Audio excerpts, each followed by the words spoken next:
This is the Frankenpack. I call it the Frankenpack because it's made out of the parts of at least 3 other packs right now. Maybe we'll find some other pack parts as we tear it apart.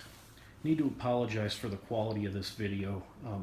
I have to shoot this today because I'm leaving on a trip this week. I intend to go rucking next weekend for another trip, so I'm not gonna have any time really to do this correctly. I'm planning on completely redoing the weight bearing section of the pack, although the frame and likely the bag are going to remain the same.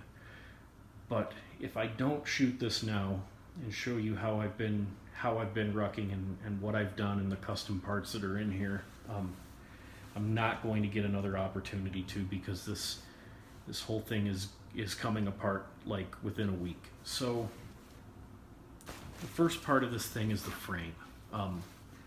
This is a Mystery Ranch Nice, N-I-C-E frame. It has a Futura yoke, and as you can see here, it has a very extensive waist belt system. It's the most comfortable waist belt, period, for like a heavy weight bearing pack. I've got a 3-day pack that I did a review on, and it has a very comfortable weight belt, but this is way more comfortable. The frame itself is relatively heavy. Like, this is not an ultralight packing frame. I need to do an entire review just on the Mystery Ranch Nice frame,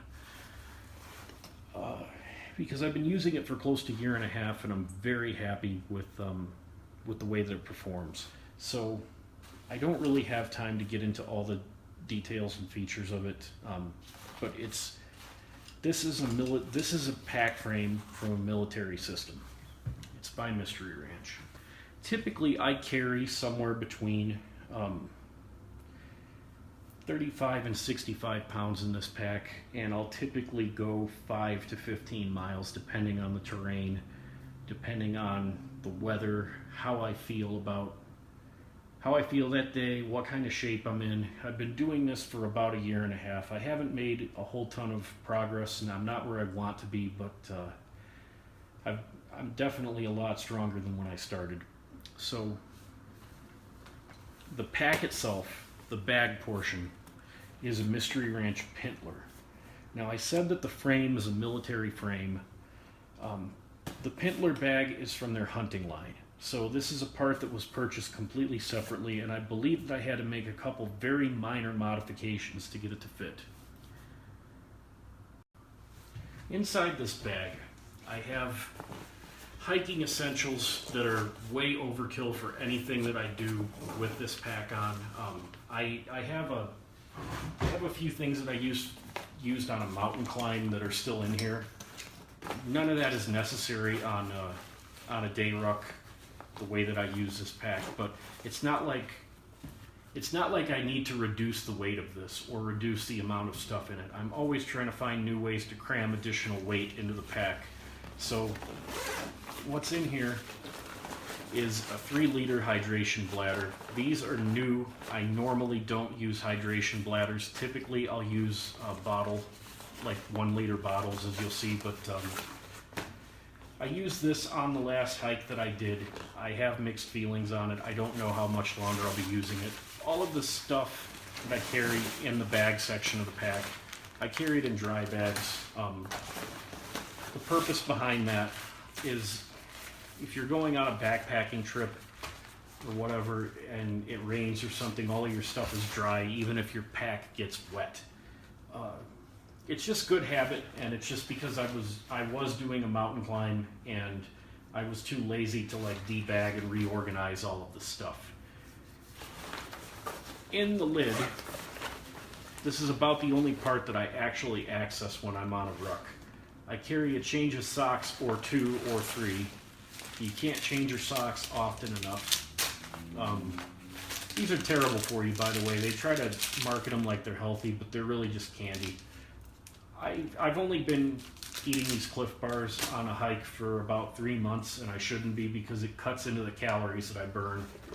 And I have a bottle of coffee in case I need a caffeine boost in the middle of drinking all 3 liters of water or more sometimes. And I have a headlamp in case case I'm out on the trail, you know, in the evening or something, and I'm out there longer than I intend to be. I'm moving slow or something, and I don't want to end up out there lost at night. So that's the stuff that I carry inside the bag itself. Now, as I said, there's at least 3 different parts of 3 different packs put together in this thing. This bag needs its own review, so I'm not going to get too deep into it. I'll just do a review of it like the nice frame, but you can see here it clips on. I hope you can see. Yeah, you can see. Okay. You can see here how it clips onto the frame.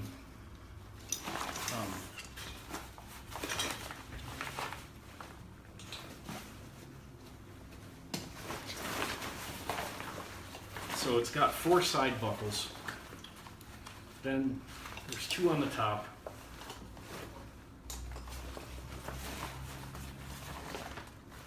And these are the nice ones, by the way. These have the auto lock. I ordered a case of these directly from the manufacturer. They were very hard to get a hold of. Whenever I don't know that those came on the pack. They probably did because Mystery Ranch is known for it. The reason I don't know that is because every opportunity I get now, I'm swapping those buckles out for the auto lock ones. They're like the Cadillac of buckles. There's probably a couple more down here. Yes, there are. Right here. Oh, there's another bottle of coffee. Almost got it. Okay. So one of the things you can see is how the Pintler bag, I'll get into what that is in a second, and why they do it, but you can see it's still attached to the frame, and it looks like that you could stick something in here, and that's actually what it's for. It's a hunting pack, and it's meant so that you can take a deer out. Like, you go in with a bow, you come out with like a leg of a deer or something wrapped up in between your pack and your frame. Instead of strapping it to the outside of your pack, because for weight distribution reasons, the closer the weight is to your body, the better. So the last thing you want to do on a heavy ruck or a heavy hike or whatever is to have something very heavy lashed to the back of your pack. Same amount of weight is going to be far more uncomfortable the further it is away from your body. Here you can see that I attached a bear spray holster, which I don't have any bear spray in it right now because I haven't been hiking in bear country. I have not even encountered a bear yet. The closest is people who can't control their dogs. If you're in a park, I know that it's tempting to let your stupid dog off of a leash, your stupid, poorly trained, territorial dog. Please don't. Just like, if you have a very poorly disciplined dog like most city people who live in apartments do, when you take it to the park or to a national park or something, please don't let it off the leash. Not unless it's had like obedience training and it will actually listen to you or something like that. All right, now this part, this is custom. So for weight, I have four water bottles, 1 liters, that are crammed into this thing. Again, you want your weight as close to the frame as you could possibly get it. Typically, well, when I built this thing, this is what I started using it for. Like 4 water bottles fits in there, and the weight comes out to like 35 pounds total for the pack, something like that. Right now it's at like 50, 55, somewhere in there. And then in here,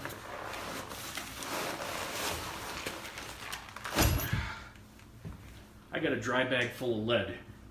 That is 25 pounds of lead birdshot that I bought at Cabela's in the firearms section for reloading shotgun shells. I picked lead because it's as dense as you can get for a metal, but because it's BBs, it's pliable. I've done hiking and rucking with like metal plates and that kind of thing before, which is probably what I'm going to go back to be honest. But I wanted something pliable that would help form and it wouldn't have sharp edges to poke at me and that kind of a thing. I put the lead in a dry bag because lead is really bad for you, and I didn't want, you know, rucking around with the BBs in there rubbing up against each other.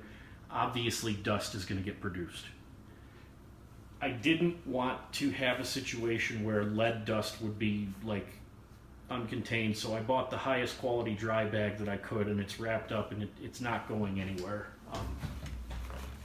There's no way that it can get out of here. But again, this setup here, this is on the chopping block. I will probably be getting rid of it within the week. But we'll see. I'm kind of excited to tell you what I'm planning on doing instead, but that's another video.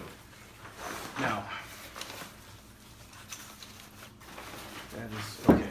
So this piece here, this is the radio pocket from a military surplus. USMC FILBE, F-I-L-B-E. It's also now known as the Marine Corps Pack System or something. They changed the name. It was originally called FILBE, which stood for something enhanced load-bearing equipment. I forget, but this is the radio pocket that came out of a FILBE bag. I had one that I got at a military surplus store, and it had a bad zipper on it. So I took a razor knife and I cut the entire back. I cut the entire back of it out. I didn't cut all the straps off of it because I wasn't clear whether I would need them or not, and I didn't want to sacrifice them yet. I ended up not needing them, and I just tied them up to keep them out of the way so they wouldn't dangle.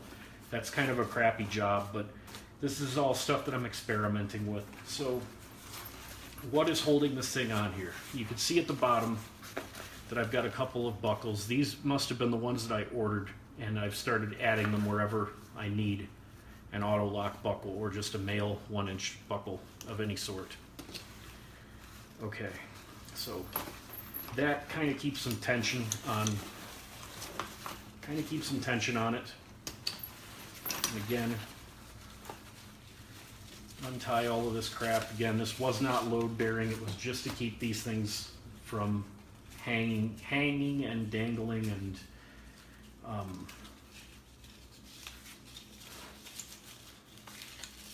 all that. Okay, now look at how this is being held on here. You see how it's like an envelope that fits over the top of the frame? Interesting thing. Most of the military packs on the market have conformed to this exact frame dimension since the Vietnam War. There have been some exceptions.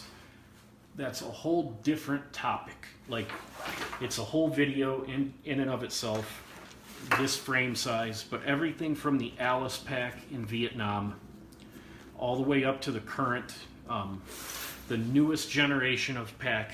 And I've got one, I just bought it on eBay. It already shipped, it's literally in the mail. It's called the Molly 4000, and it's a test pack, it's experimental. The Army just produced it. They're going to equip the 82nd Airborne with the pack, and then any other unit that wants to use it. In theory, it should also conform to this frame size and this pocket size right here. In other words, from Vietnam all the way up to today, almost every pack, with a handful of exceptions, that the military has made has had this exact frame size. So, I'm going to pull this off of here.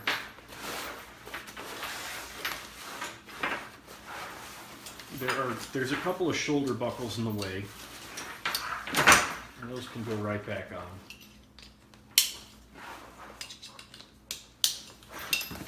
This is what I was referring to. So this is part of another pack that I cut out. Like I cut this out with a razor blade. You can see the terrible quality of work that I did. The reason that I made this thing is because you'll notice that. Well, first, let's get rid of this. So this is what I was talking about for for the hunting bag that's mounted on here. So if you extend this out, you can fit a pretty decent size piece of meat in there, or whatever you want to carry.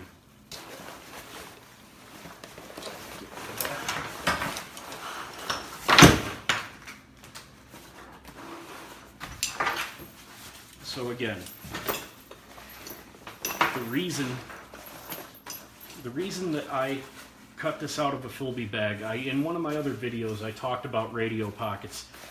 This allowed me to carry the bulk of the weight between my shoulder blades rather than at the bottom of the pack.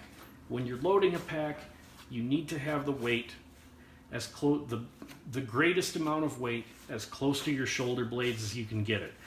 Obviously, if you're hauling some kind of big ungainly load like part of a deer, you're not going to be able to achieve that. But that's what I was aiming for with this, and it actually worked pretty well.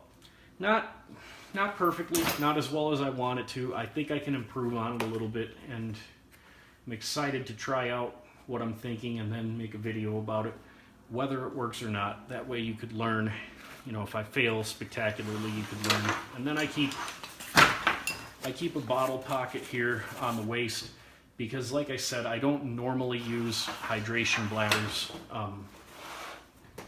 I don't like them. I typically use 1 liter smart bottle or smart water bottles.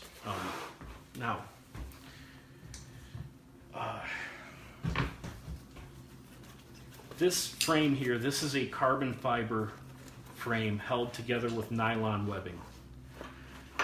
The purpose that Mystery Ranch, and again, this nice frame, N-I-C-E, is its own video. I need to make a review of it. The problem is that that's going to take me a long time because I've been using it for close, a year and a half, and I have a lot to say about it, and I have a lot of testing that I've done. But the nice N-I-C-E frame, this is all carbon fiber. It's designed to flex with the body. It's designed to conform to the shape of your back. Now you might say, why not just use a regular pack that's made out of fabric and doesn't have this stuff? Well, having a frame helps to transfer the load to your waist. As I said, for like physics and gravity reasons and the way that humans walk, you want the bulk of the weight near your shoulder blades, but you want all of that weight resting on your waist. It's weird. Like, getting into the physics of how humans walk is actually pretty weird, and I've met some people that really know a lot about it, like this guy that I met that makes custom orthotics for shoes. He knows you can literally make a career studying how people walk, and it's complicated. So you might say, if a flexible frame is good, if it's better than a fabric frame, why not use like a steel frame? And a lot of people do, a lot of packs do. Mystery Ranch, they decided against it. The head designer there, Dana Gleason, there's a lot of videos of him talking about why he did this, and they're definitely worth watching. But basically, his opinion, and I agree with him because this is my favorite frame pack, his opinion is that you want a pack that will transfer the load but will also flex with your body as you move. That you get the best of both worlds with a flexible load distribution frame. Here's an example ruck that I did with this pack in the configuration that I showed it to you. So this is a 12.3 mile ruck with 1,450 feet of elevation gain, and I did this with approximately 60 to 65 pounds in that pack. The reason that I do this trail, and I do this trail a lot during the summer, it's wide, so there's nowhere for rattlesnakes to hide. The slope up onto this mesa is really, really steep. It's close to 20% grade, which is pretty much, it's steeper than a lot of mountain pathways are in between 10 and 20%. So this is actually pretty steep. It allows me to combine trips up and down the incline there with flatter hiking to go to distance on the top of it. So there have been times where I will go out there and do nothing but hike up and down the ramp going up onto the mesa, again 20% grade, with this pack on in the configuration that I showed you, and others where I would stick to flatter parts of it most of the time.